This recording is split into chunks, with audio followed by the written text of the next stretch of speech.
No vídeo de hoje temos pizza! Sim, algumas razões para você comer pizza. A gente está seguindo a receita da apostila. A receita da massa de pizza é ridículo o número de ingredientes. A gente não tem desculpa para deixar de fazer em casa, tá? Lembrando que a técnica objetivo desta aula é a fermentação química versus a fermentação biológica. Fermentação química é aquela do bolo que vocês já conhecem muito bem. Hoje a gente vai falar de fermentação biológica. Eu vou mostrar o fermento biológico para vocês e alguns segredos para a questão do glúten, tá? Então a gente tá aqui na minha cozinha, eu tô pendurada em cima de uma cadeira para vocês poderem ver do alto aqui como funcionam as coisas. Nós vamos usar uma peneira, eu já peneirei um pouco de farinha, porque tem farinha nela. É muito importante a gente sempre peneirar a farinha. Para quê? Para que a gente não tenha grumos, né? Para que a gente não tenha nenhum tipo de compactação da farinha, para que a farinha esteja bem aerada. Então, eu vou peneirar a farinha e vou colocar alguns extras, além do que a gente tem na apostila. Na apostila, a massa basicamente é farinha, açúcar, sal, fermento e água. E aí, pensando como futuros técnicos em nutrição, a gente vai trabalhar algumas coisinhas extras que vocês poderiam acrescentar. Um dos extras que nós podemos incluir é azeite. Eu coloquei num copo transparente para vocês poderem ver. O azeite é uma gordura boa, vai trazer um saborzinho extra, né, para nossa massa.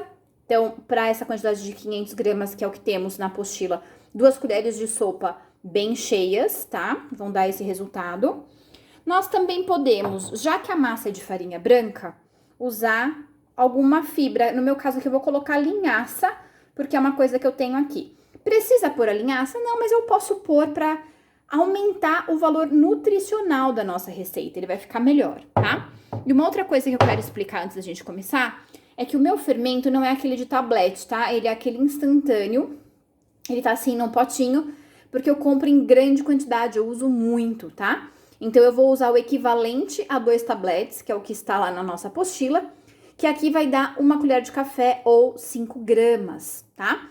Uma coisa importante também que eu queria falar é sobre a água, tá? A água que tá aqui no meu jarro já tá medida. A gente quase que sempre evita usar água gelada ou quente. A água quente pode matar o seu fermento, ou seja, não vamos usar isto para não matar o fermento. E a água gelada não ajuda muito a massa a fermentar, tá? Eu vou fazer usando a batedeira, mas você pode usar a sua bancada e sovar com a mão, tá? A ideia de fazer sovando na batedeira é para agilizar o processo e chegar logo na rede de glúten. Fazendo com a mão, você faria uma cova no meio da farinha, colocaria todos os ingredientes dentro e vai sovando, tá? Se você for como eu, usar a sua batedeira, o gancho principal que você vai usar é esse gancho aqui, que é o J. O J, ele serve justamente para massas pesadas, tá? E uma outra dica é, você começa acrescentando toda a farinha e ajusta a água. Já vou te explicar por quê. Se eu colocar a água e depois a farinha, e vamos imaginar que a minha farinha esteja um pouco mais seca, um pouco mais úmida, eu vou ficar acrescentando, e isso vai fazer perder o sabor da massa, ela pode ficar pesada, tá? O ideal é você deixar a massa um pouquinho mais mole do que aquela coisa de soltar das mãos e bater bastante, porque o desenvolvimento de glúten será suficiente para você ter uma massa hidratada, que não fica pesada e que tem uma consistência ideal para ser trabalhada. Eu tô aqui, então, peneirando a farinha, para garantir, então, que não tenha nenhum tipo de grumo. Essa farinha vai passar aqui. Na nossa apostila, nós pedimos para você manter, junto com a farinha, o sal e o fermento, além do açúcar. O açúcar estimula o crescimento do fermento, principalmente aquele fermento fresco. Para esse aqui, que é o instantâneo, não faz tanta diferença, porque ele é de uma outra tecnologia, ele é mais forte, tá? De toda maneira, eu posso juntar o sal aqui. Se você estiver usando o fermento fresco, eu vou te sugerir a não colocar o sal imediatamente, porque ele pode interferir no crescimento. Deixa primeiro homogeneizar a massa, depois você acrescenta o sal. Açúcar, o meu é o Demerara orgânico, mas pode ser o açúcar que você tiver. sal, o meu fermento, que é então o instantâneo. Você coloca aqui o seu tablete do fresco. Uma parte da água e aí a gente vai colocar para bater. Eu sempre gosto de colocar essa primeira parte da água para dar uma homogeneizada nos ingredientes primeiro.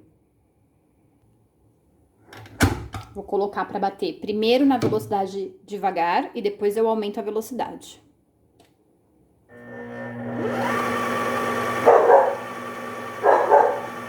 Tá vendo? Bem devagarinho no começo.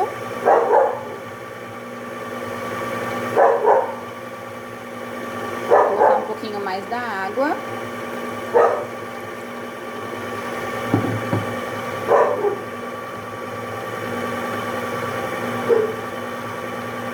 E aí eu aumento a velocidade.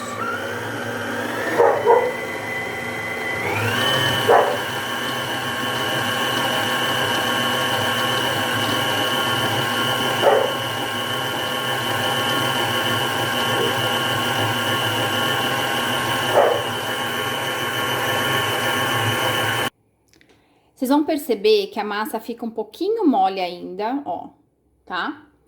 Eu vou deixar ela mais, bater mais um pouquinho. Ela vai continuar um pouco grudenta. Lembra que na hora de abrir, a gente vai usar o rolo, a gente vai colocar bastante farinha.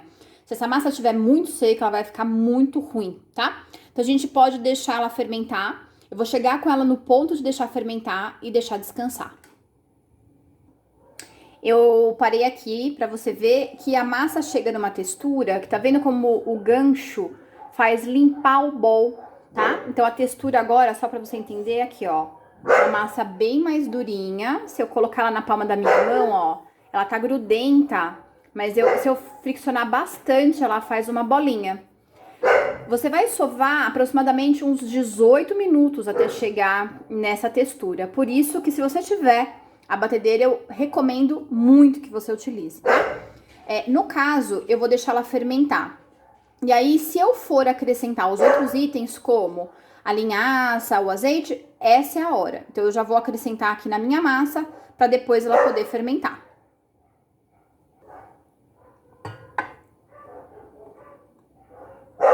Azeite.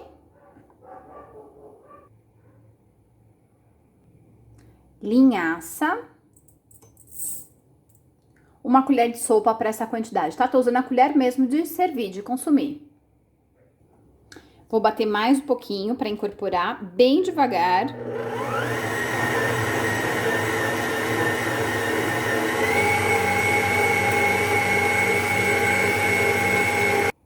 Então, ó, batimento completo, linhaça e azeite incorporados. Eu vou deixar a massa fermentar coberta aqui no bowl mesmo, até aproximadamente dobrar de volume. Você pode achar, mas eu acho que essa massa é muito pegajosa. Lembra, a gente vai abrir usando farinha. Se eu colocar muita farinha, vai ficar extremamente difícil de comer depois. Ela vai ficar muito seca, muito dura. Então, eu prefiro manter ela hidratada. O glúten já tá bem desenvolvido e você vai ver que vai dar super certo. E ela já tem uma consistência que se você mexer na mão, ela solta, o glúten já tá bem desenvolvido mesmo. Então, passou aproximadamente 1 hora. O dia tá um pouco frio, então 1 hora foi suficiente. Às vezes, menos tempo com esse meu fermento daria o mesmo resultado. Se fosse o fermento fresco, talvez um pouquinho mais, porque ele é um pouquinho menos ágil. Então, dá pra ver aqui que tem bastante ar e a gente vai abrir os discos, né? Vamos lembrar sempre que um dos papéis da fermentação também é facilitar a digestibilidade da farinha de trigo. Ou seja, a quebra inicial desse amido acontece nessa fermentação a partir da levedura, que se alimenta do carboidrato e por isso ela gera o ar, né? Aqui eu separei o que a gente vai usar, que é um rolo de massa, tá? E deixei também aqui uma opção pra gente ver de cortador, porque a gente também pode fazer essa massa pra cortar. Essa massa é uma massa de pizza, mas também dá pra fazer outras coisas. Dá pra fazer calzone, né? Coisas que são fechadas com ela. E se você abrir numa espessura maior, né? Menos fininha, dá até pra fazer esfirra também, tá? Então é uma massa bem versátil. Eu vou tirar os apetrechos daqui, vou colocar farinha na mesa E vou começar a abrir minha massa. Aí, balancei. Vamos lá. Tô colocando a minha massa.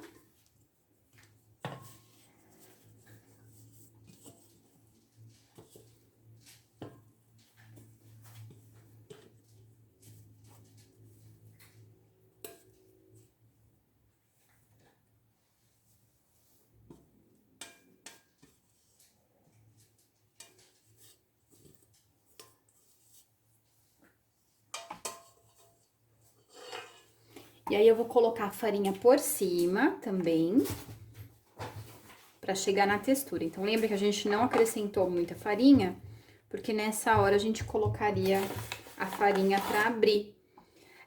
Eu optei também por usar a linhaça escura, porque agora a gente consegue ver, né? Ela dá uma corzinha na massa, fica uma coisa mais bonitinha. E a textura da massa é a textura bem fofinha, assim, bem macia. E aí, como ela também... Uma coisa importante quando a gente desenvolve glúten, vamos lembrar, o glúten, ele é a parte elástica da massa. Se eu viesse abrir imediatamente, parte do processo da fermentação também é o descansar o glúten. Então, vamos imaginar que a gente não tivesse fermento nessa massa. A gente também dá um tempo de descanso para relaxamento do glúten que foi pré-concebido, né, pré-batido. Então, a gente vai fazer isso. E agora a gente vai abrir. Deixa eu só ensinar uma coisa importante. Quando a gente tem uma massa, uma bola, pra gente conseguir fazer ela o mais redonda possível, se esse for o seu objetivo, se você não for usar o cortador, um dos jeitos de fazer é, você imagina aqui um quadrado, né? Na verdade, uma cruz. Pensem numa cruz. E aí, você vai abrindo para todos os lados igualmente, para ir dando um formato redondo, tá? Então, a gente vai tentando arredondar. Se você tiver um pouquinho mais de dificuldade, você pode também trabalhar com as mãos, tá? Então, a gente vai fazendo aqui, vai ampliando e vai ampliando. Se você quiser um corte muito redondo, muito perfeito, você pode usar um cortador, tá? Mas eu não recomendo. Por quê? O ideal é que a gente faça bordas, tá? Na pizza. Como a gente aqui não é pizzaiolo, não vai ficar uma coisa tão, né, perfeita. Mas o que que a gente faz? A gente conserta o que tá menos redondo na hora de fazer a borda. Qual que é a importância da borda? É uma coisa importante também, nunca deixa a massa ficar muito tempo na bancada, porque ela pode ir grudando, tá? Então, a gente trabalha aqui e aí a gente vira, tá? O tempo inteiro. Vocês vão ver que a umidade vai migrando para a superfície da massa, por isso que a gente trabalha ela bem enfarinhada. Um dos jeitos mais bacanas da gente trabalhar, por exemplo, a borda, que eu acho que funciona bastante. Qual que é a função da borda? A gente poder colocar mais recheio na massa e ele não esparramar. Então, eu vou ensinar a dobra da borda, que pode também ser feita recheada, se você quiser.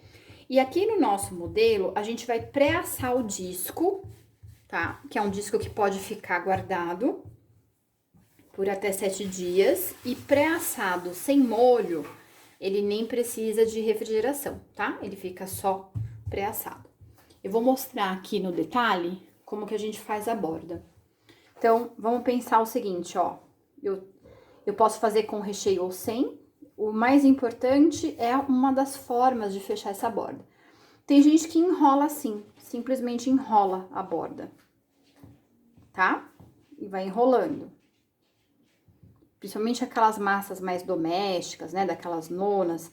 Então, vamos imaginar que ela colocou alguma coisa aqui embaixo, ela dá uma enroladinha. E aí, é importante virar mesmo, pra, se tiver recheio, ele ficar lá dentro. Mas tem um outro jeito que é costurando.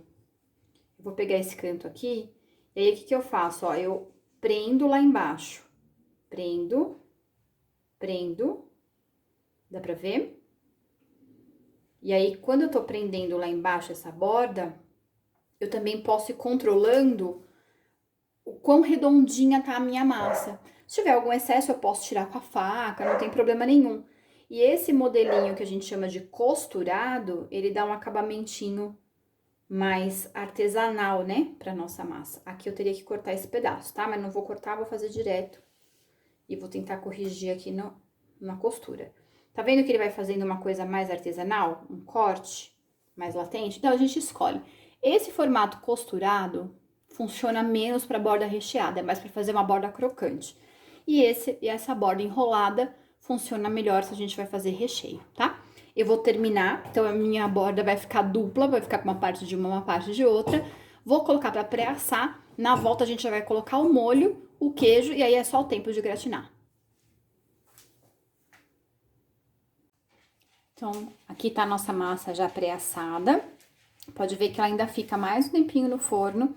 Ela dá uma boa inchada, as partes se dividem como se fosse um pão sírio. E aí a gente tem certeza que tem ar quente transitando entre as duas camadas.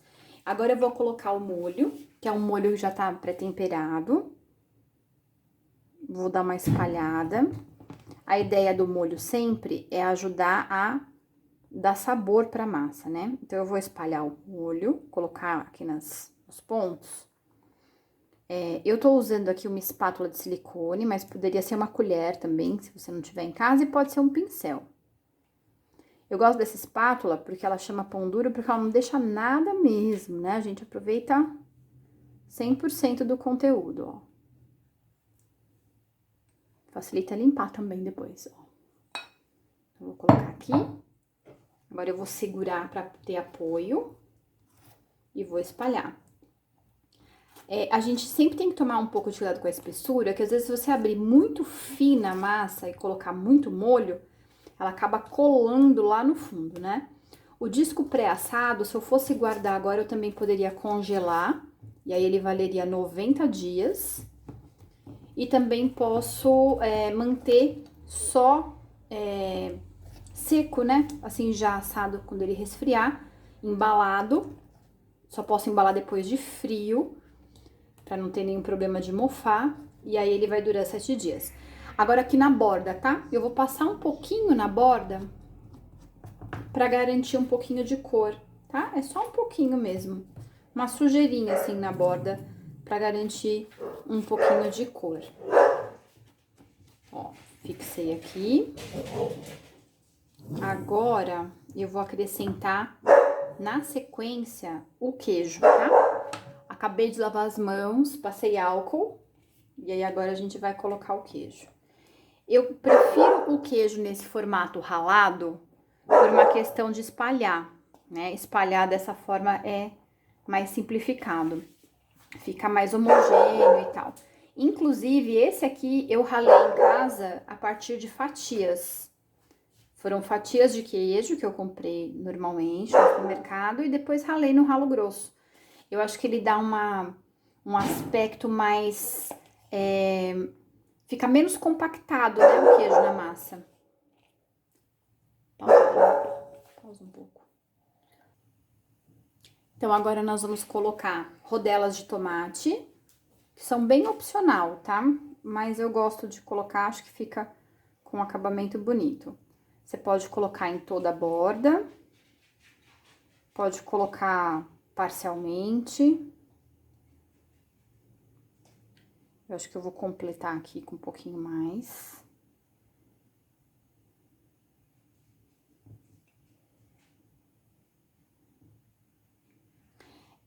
Vamos sempre lembrar, aqui eu tenho um outro pedacinho, ó, vou completar esse aqui.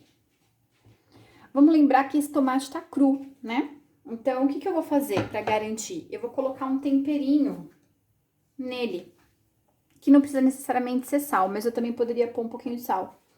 Então, eu vou colocar folhinhas de manjericão. O ideal da folha de manjericão é na saída, tá? Então, eu não vou colocar ela agora, vou colocar o orégano. Por que que o orégano pode ir agora? Porque o orégano é seco, tá? Então, eu vou colocar na minha mão, porque o meu pote é muito grande, a boca, e aí eu tenho medo de cair muito, né? Lembrando que as ervas, quando elas são secas, elas estão mais concentradas. Então, a gente perfuma de uma forma geral. Se você conseguir dar uma esfregadinha na sua mão antes de colocar, melhor, porque daí você libera também o aroma, né? Lembrando que aqui vai pro forno. Se a gente quiser colocar azeitona e a folhinha, de manjericão a gente põe depois que sair do forno, porque são coisas que queimam. Pode ver que às vezes em casa as pessoas colocam a azeitona no forno, ela sai toda murcha, né? Porque ela não resiste ao calor. O ideal é que a gente coloque a azeitona só depois. Então aqui ela vai voltar pro forno, praticamente só para terminar o assado, né? Mas mais do que isso para derreter o queijo. Para complementar, então, agora que a nossa massa já tá assada, eu vou acrescentar azeitonas. Essas aqui já são sem caroço. É importante que a gente lembre que a azeitona sem caroço, ela é primordial quando a gente não enxerga a azeitona, tá? É que, em casa, eu só tinha essa que já é sem caroço. Quando ela é visível, como é o caso da pizza, ela não necessariamente precisa não ter o caroço. Então, eu vou colocar aqui as azeitonas. E agora eu vou finalizar com as folhinhas de manjericão. Uma bem no centro. E assim espalhadas, para que as pessoas possam escolher com o lado mais verdinho para cima. Posso colocar uma aqui, ó, para dar uma distanciada. E tá pronta a nossa pizza, agora é só comer.